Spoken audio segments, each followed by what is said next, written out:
Olá pessoal, sou Janaína Queradia e hoje eu estou aqui na Universidade Federal do Paraná a convite do nosso amigo, né, e colaborador de muitos canais aqui no YouTube, na Coluna Paraná Portal, Dr. Vicente Ataíde, o qual eu já agradeço de imediato. E nós estamos prestigiando um grandioso evento que fala a respeito da caça de animais silvestres à luz do direito ambiental.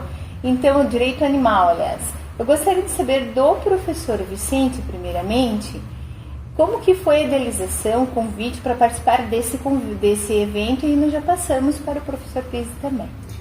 A ideia é do professor Pizzi, um grande biólogo aí que nos tem incentivado a pensar sobre a questão dos projetos de lei, né, que procuram, de alguma maneira, viabilizar a caça em diversas maneiras no Brasil, mudando a legislação anterior a respeito desse tema, né? Então, isso tem gerado uma preocupação, todos aqueles que trabalham com o direito animal, com o direito ambiental, com todos os ramos que trabalham com a proteção da fauna.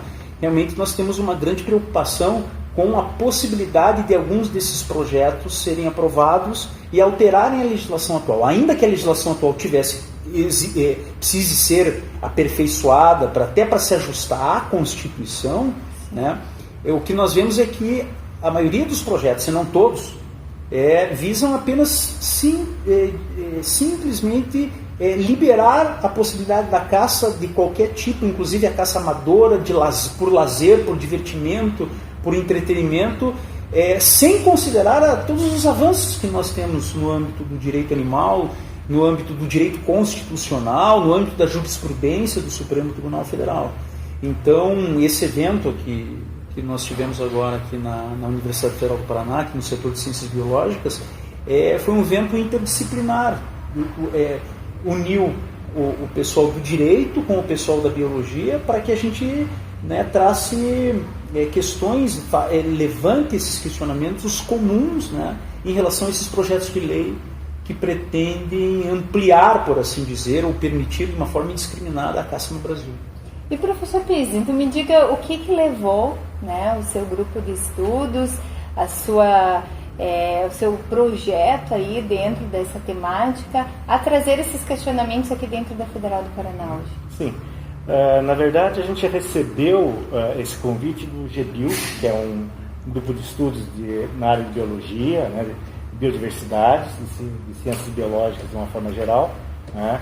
GBio existe em vários estados, e aqui o GBio aqui entrou em contato com a gente, que soube que a gente faz esse tipo de divulgação já há 2 anos, né, sobre a conscientização e levar à comunidade todos esses projetos de lei que tem muito pouca gente sabendo disso, né?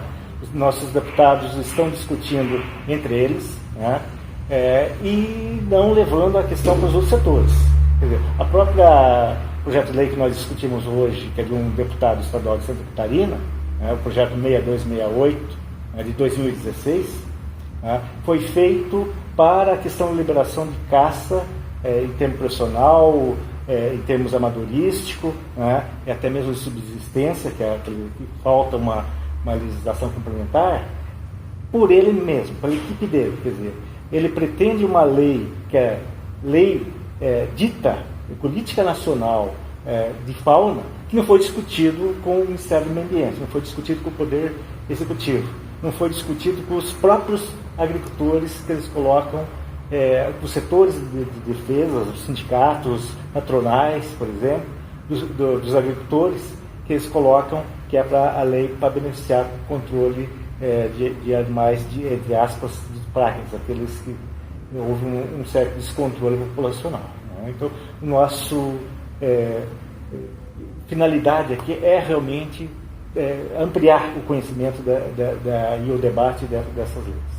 É muito interessante porque são vários aspectos que eu pude visualizar, que nos remete à reflexão como sociedade. A questão ambiental, a questão social, a questão trabalhista, a questão constitucional. Então, assim, são muitos aspectos, né, professor, que devem ser analisados.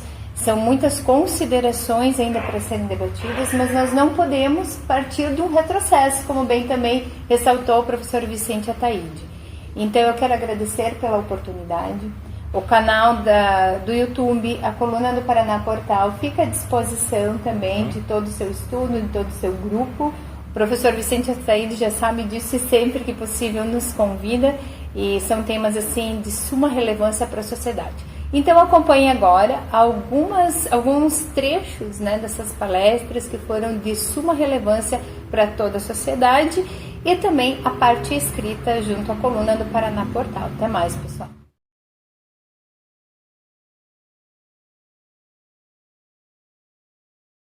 Vejam, é uma legislação estadual que reconhece que cães, gatos e cavalos não são coisas. Não são coisas. E a legislação estadual tem força. Integra, é uma regra de direito animal. Mas Santa Catarina não é a legislação mais avançada. Vejam o próximo, vejam que a Paraíba, agora no dia 10 de outubro, agora, de 2018, entrou a lei estadual, em vigor a lei estadual 11.140 de 2018, que é o Código de Direito e Bem-Estar Animal, que tem esta qualificação dos animais, no artigo 2º, seres sencientes, que nascem iguais perante a vida. Mas, me permitam só, em função do tempo, ir direto para o segundo, olhem só, o artigo 5º. Pela primeira vez, escutem isso, pela primeira vez, nós temos uma lei no Brasil catalogando direitos fundamentais de animais. Todo animal paraibano tem o direito fundamental a ter as suas existências física e psíquica respeitadas, a receber tratamento digno e essencial à sua qualidade de vida. É um conjunto de normas que nos conduzem, e todo esse material vai ser disponibilizado para vocês, nos conduzem a esta conclusão, no plano do direito, não é no plano da filosofia. Eu quero deixar bem claro, nós já estamos num outro patamar. Se os animais são seres sencientes, isso a ciência provou. Se os animais têm dignidade própria, porque nós previmos a regra da proibição da crueldade, porque legislações estaduais prevêem animais como sujeitos de direitos, porque existe o crime de proibir a criminalização dos maus tratos, os animais têm dignidade própria, os animais são sujeitos, pelo menos um direito fundamental, o direito fundamental a existir de forma digna. E quem tem direito fundamental, quem é sujeito, não pode ser coisa, não pode ser bem, não pode ser considerado como algo que não, como se fosse esse controle remoto. E essa constatação que nós podemos fazer no direito brasileiro, no direito estrangeiro, já foi incorporada nos códigos civis. Próximo, por favor, veja lá. Olha só que beleza. Há 30 anos, a Áustria já inseriu no seu Código Civil, há 30 anos, no seu Código Civil, exatamente esta conclusão. Com este, está lá em alemão, esta expressão no artigo 285A do Código Civil austríaco. Há 30 anos, os animais não são coisas. Isso inspirou o Código Civil alemão em 1990. O PGB alemão é antigo, do século XIX. Mas, em 1990, eles acrescentaram um artigo 90A para dizer animais não são coisas. Suíça, que tem a legislação de direito animal mais avançada, a Suíça, ela tem uma lei em que ela diz que os animais têm dignidade própria. 2003, França, Portugal preferiram uma técnica diferente. Eles não dizem os animais não são coisas. Eles dizem, animais são seres sencientes, dotados de sensibilidade. E isto está sendo, na Europa, um movimento que está avançando. Né? O nosso Código Civil brasileiro ainda não diz isso. Mas há, professor Pizzi, é um projeto de lei, do Ricardo Izar. Exatamente.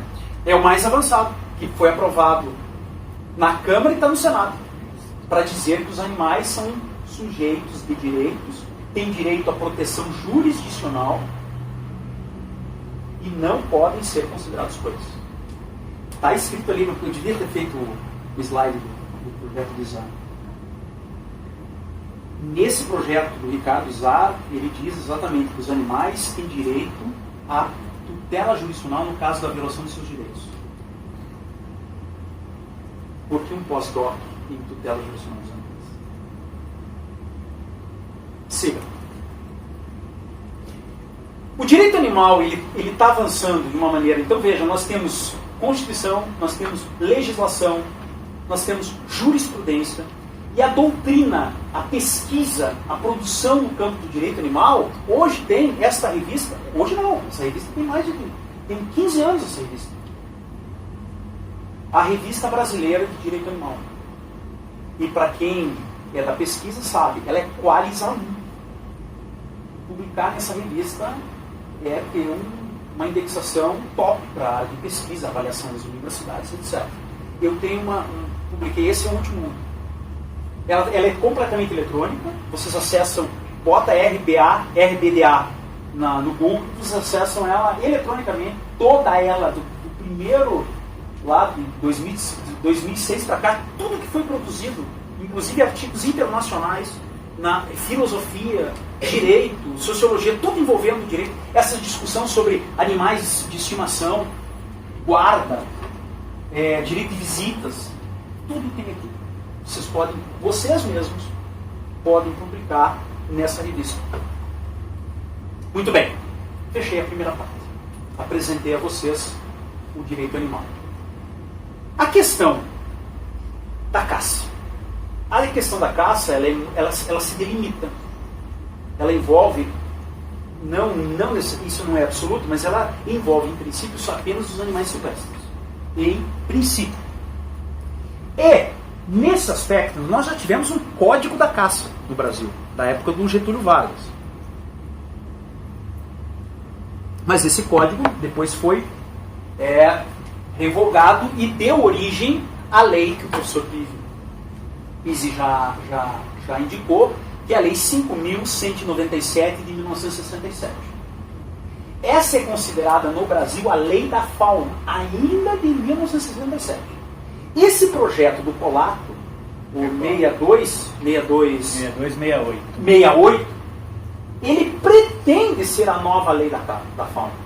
Pretende revogar esse, né? Substituir esse. Mas é importante fixar, vejam, esta lei 5.197, ela é de 1967. Ela não foi feita de acordo com a Constituição de 88. Direito animal, não se falava sequer de direito ambiental nessa época. Okay? De maneira que é importante que vocês entendam que os animais silvestres na lei da fauna eram considerados bens públicos. Mas isso era importante, isso foi um avanço, porque submeteu os animais silvestres à tutela do Estado, à proteção estatal. Se são bens pertencentes, propriedade do Estado, bem Estado, cuide do seu patrimônio. Então, ainda que hoje isso pudesse ser questionado, né? Essa lei, ela representa, algo que ainda nos ajuda, porque submete os animais silvestres a um sistema de proteção estatal, não privado. Muito bem. Mas e a caça? Vamos lá, próximo. O problema é que, ela permite a caça, mas vocês têm que perceber o seguinte, essa lei de 67. A regra fundamental é o do parágrafo 1º. Se peculiaridades regionais comportarem o exercício da caça, a permissão será estabelecida em ato regulamentador do poder público federal. Hoje, o IBAMA. Né? Então, tem que haver uma sequência de estudos para viabilizar, para perceber se o IBAMA poderia ou não autorizar em determinadas circunstâncias a caça. E ele não diz ali exatamente, o exercício da caça. Então, por essa lei, caça somente mediante autorização do IBAMA ou do Ministério do Meio Ambiente. Esse é o padrão que vigora hoje e que pode ser alterado pelas leis que o professor Pizzi traz. Né?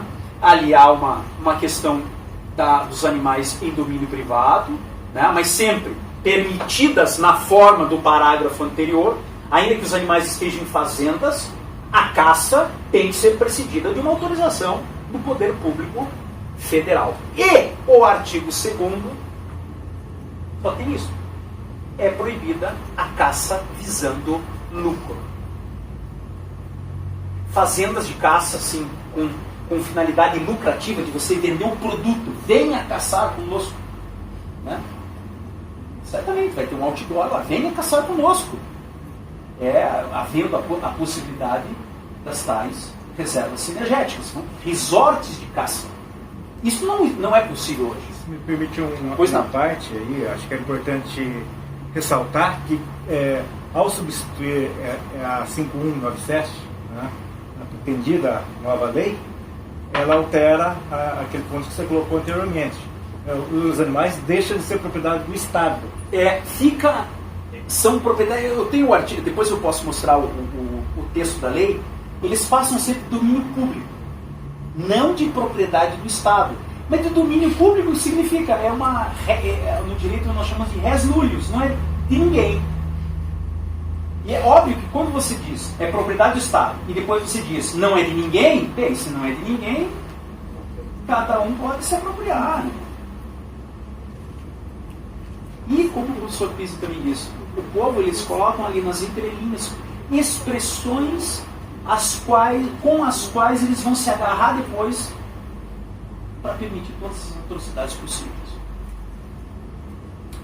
Um dos pontos fundamentais dessa lei é que ela proíbe a caça profissional, mas permite a caça e estimula a caça amadora, por lazer, por diversão. Ela estimula a criação de clubes de tiro ao voo, sociedades amadoristas de caça, objetivando alcançar o espírito associativista para a prática desse esporte. Ok, na época você poderia ter. Hoje você não consegue falar sobre isso. É impossível falar sobre isso. Uma Constituição que proíbe a crueldade contra animais. Mas isso está lá. As entidades que se refere esse artigo, os clubes de caça, deverão requerer licença especial para os seus associados tramitarem com área de caça, o uso das suas sedes durante o período de defesa, etc. Para o exercício da caça é obrigatória licença anual de caráter específico em âmbito regional expedida pela autoridade competente. Tá? Portanto, na legislação em vigor de 67 para cá, caça profissional não pode. Caça amadora pode, desde que haja autorização de órgão federal. No entanto, eu pergunto a você, volta. Aonde que nós temos caça amadora no Brasil?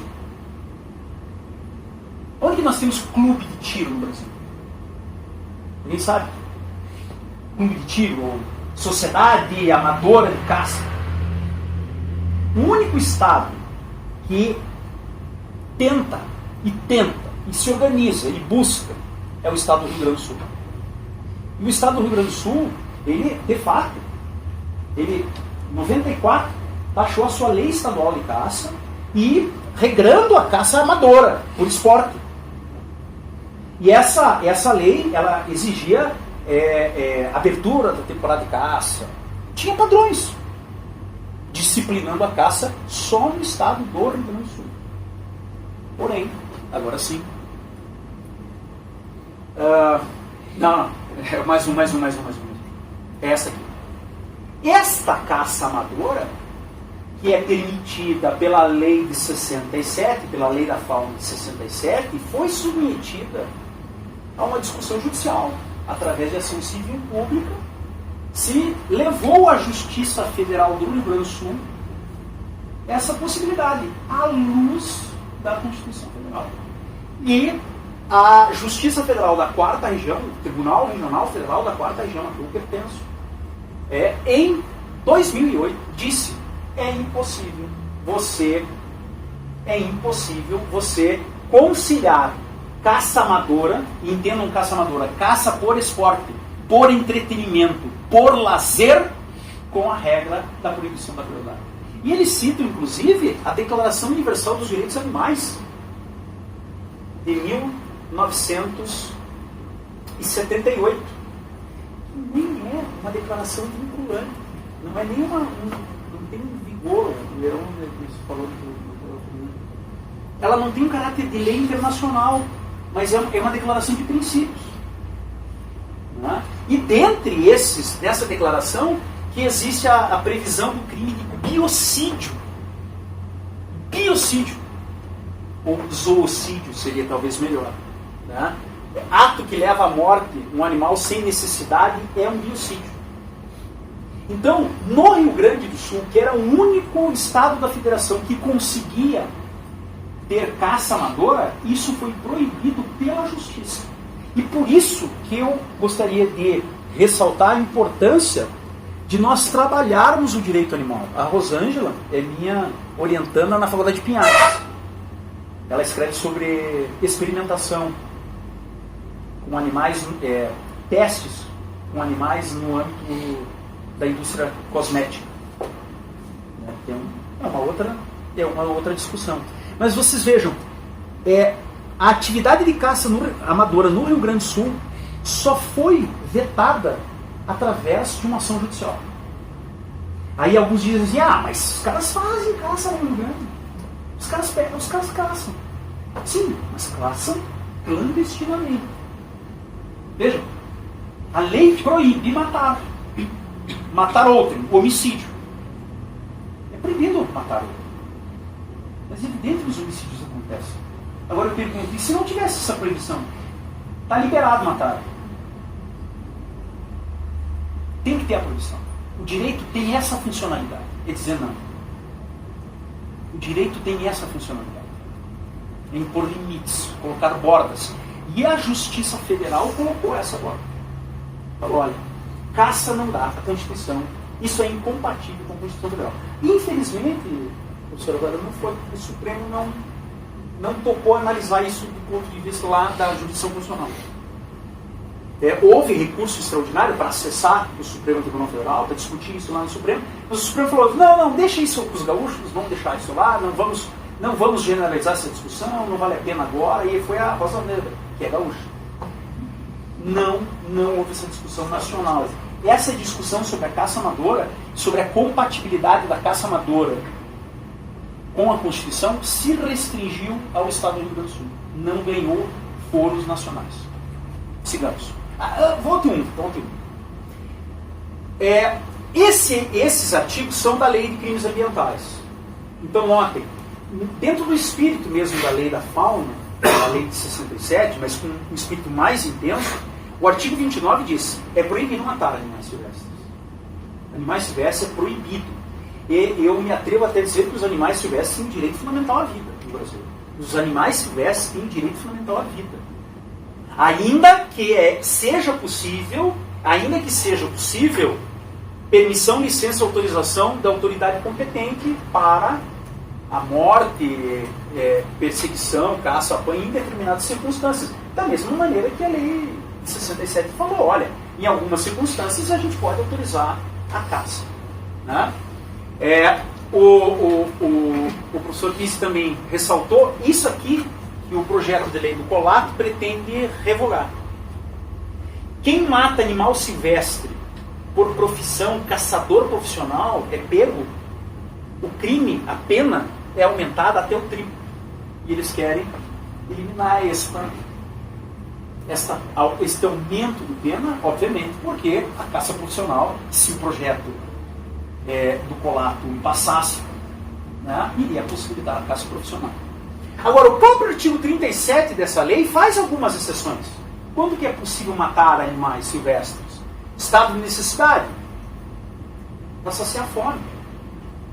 Razoável. Proteger lavouras, pomares, rebanhos da ação predatória, destruidora de animais, desde que legal e expressamente autorizado pela autoridade competente. Esse é um argumento que a doutora Vânia Túlio, promotora de São Paulo, coloca. Olha, nós não precisamos deste projeto do Colato para fazer o controle de animais predadores, animais invasores, do javali europeu. A própria lei dos crimes ambientais já diz assim, ó, não precisa ser invasor, não precisa ser exótico. Não diz nada, não faz isso aí. Basta que o IBAMA autorize. Federalização. E por ser nocivo animal, diz que é assim caracterizado pelo órgão competente. Então, são justificativas para o abate dos animais. Mais um. Será que se você clicar aí ele acessa? Vale a pena. O caso julgado pela Justiça Federal. Não é possível. Vamos ver aqui. Se quiserem depois, no YouTube tem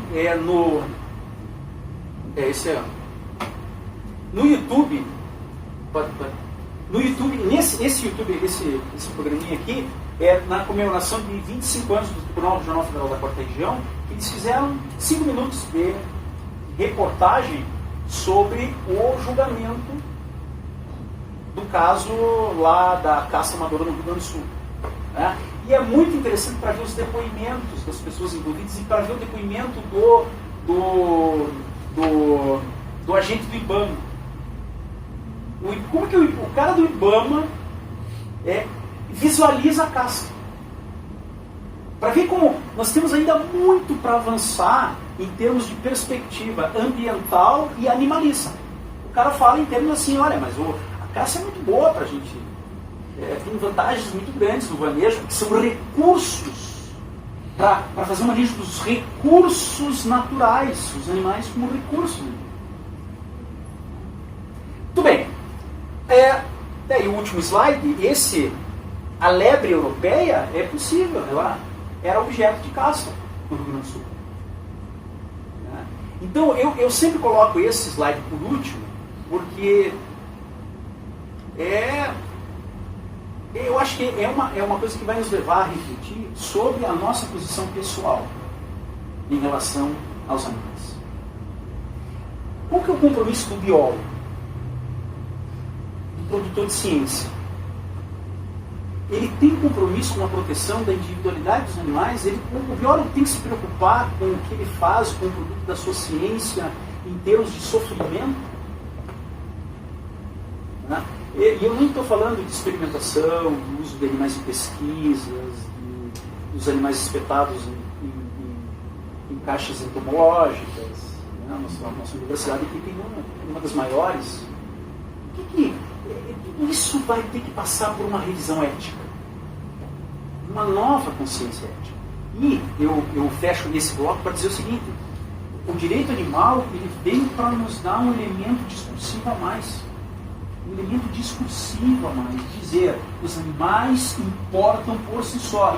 E isto não é um padrão apenas ético, é um padrão jurídico, reconhecido na nossa lei maior, que é a Constituição Federal. Meu último slide, e aí eu tenho, a gente vai poder abrir para discussão, e daí eu tenho os textos das leis, para a gente visualizar melhor. Eu gostaria de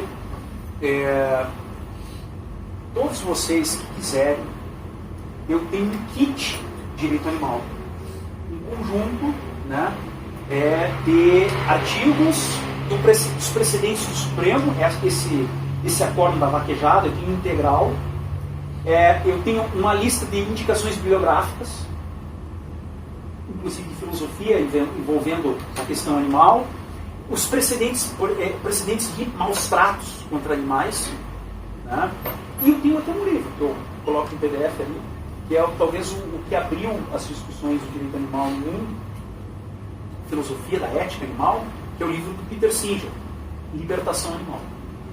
De certa forma, a minha vinculação à causa animal, por assim dizer, começou quando eu li esse livro. Foi um dos divisores de água na minha vida eu vou estudar, vou me dedicar ao direito animal.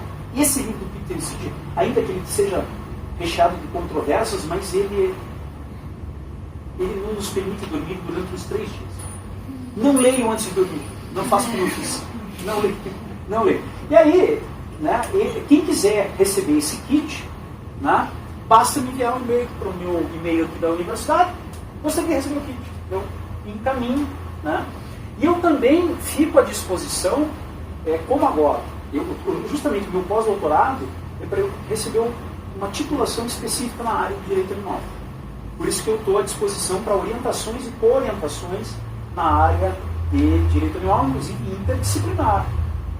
Podemos fazer aí algo nas ciências biológicas, envolvendo peixes, por exemplo. É uma das áreas que eu acho que a gente tem uma atenção especial. Os peixes sentem dor? Por que a gente autoriza que eles sejam fisgados pela boca? Se é proibido crueldade, como que a gente pode fisgar peixes pela boca? Ou será que eles não sentem dor? Eu tenho até um artigo da USP. Os caras fizeram uma pesquisa com trutas, não sei se já ouviram falar disso, injetaram veneno de vespa no lábio da truta. Jogaram no aquário. As trutas começaram a esfregar o lábio e no vidro, todas. Tiraram as trutas, injetaram morfina, colocaram elas de volta, pararam de esfregar o lábio. Eles fizeram, isso foi a faculdade de medicina mesmo que fez, para dizer o seguinte: podemos testar analgésicos em trutas.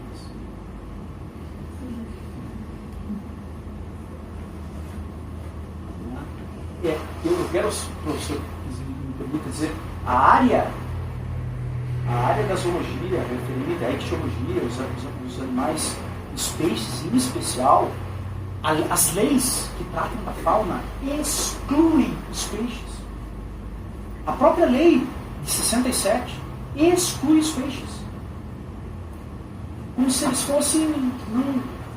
Não fossem... O próprio projeto do COAF exclui os peixes. É Código Nacional de Fauna, mas tem um artigo que diz não se aplica a questão da fauna aquática.